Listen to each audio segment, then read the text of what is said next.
If you think Iran is just dusty deserts, scorching winds, and headlines in the news, then you haven't really seen Iran. Because this country is a journey, a slow unfolding of mystery, a kind of travel where every turn changes the view, changes the sense of time, even changes how you feel. One moment, you're firmly in the present. The next, it feels like you've slipped into a story from 1,000 years ago.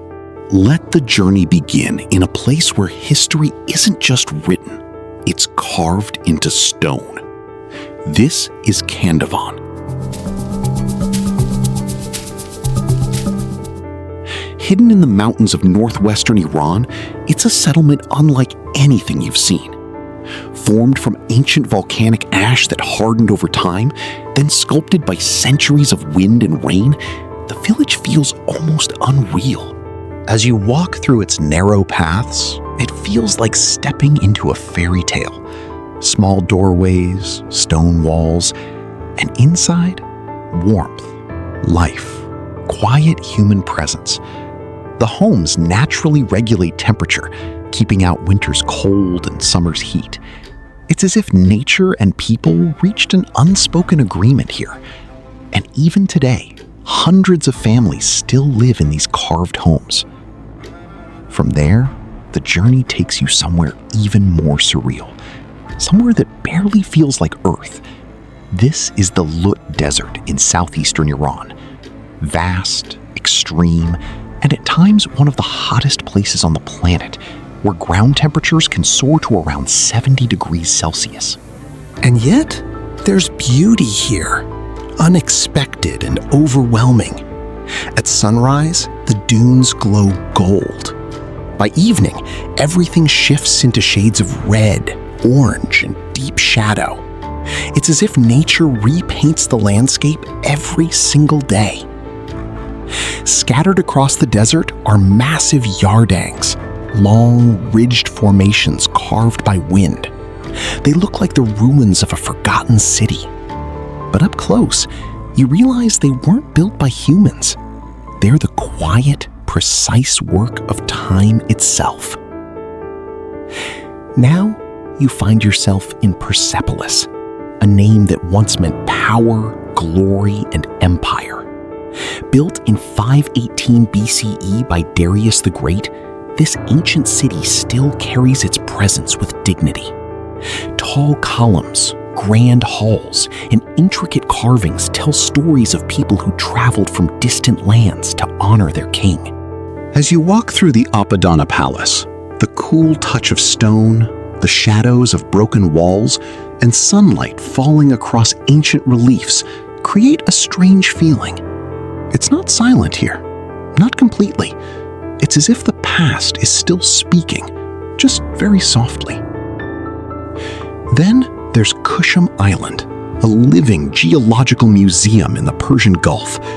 Every rock, every formation tells a story. You can step into one of the world's longest salt caves, where cool air, shimmering white walls, and echoing sounds create a world that feels suspended in time. Nearby lies the Valley of the Stars, where twisted rock formations seem almost otherworldly. Locals say it was formed by falling stars. Science explains it as erosion by wind and water.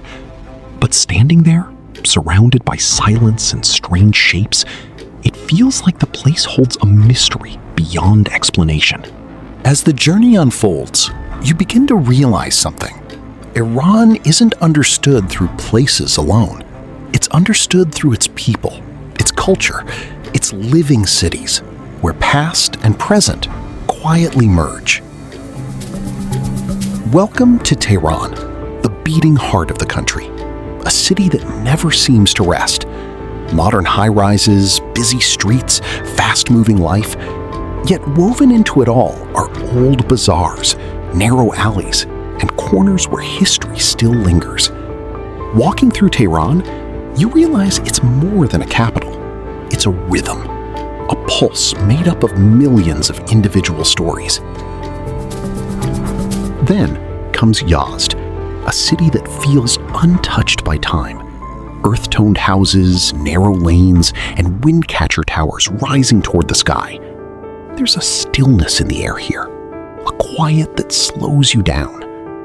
Walking through Yazd, time itself seems to move differently. And finally, Isfahan, often called half the world. Its beauty doesn't overwhelm you instantly. It settles in slowly. Grand squares, blue-tiled mosques, delicate craftsmanship. Standing in Nakhshe-Jahan Square, you don't just see the place. You feel it. In the play of light and shadow, in the intricate patterns, in the quiet movement of people. There's a kind of beauty that's hard to put into words. At the end of this journey, you might find yourself somewhere simple. A small waterfall where the sound of water breaks the silence. Or inside an old hammam where people once came not just to cleanse, but to connect.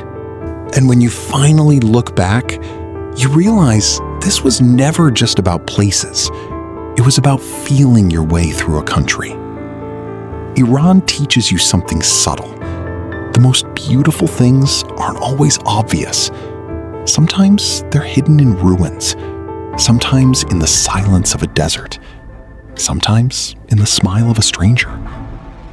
And when all of that comes together, a country stops being just a place on a map.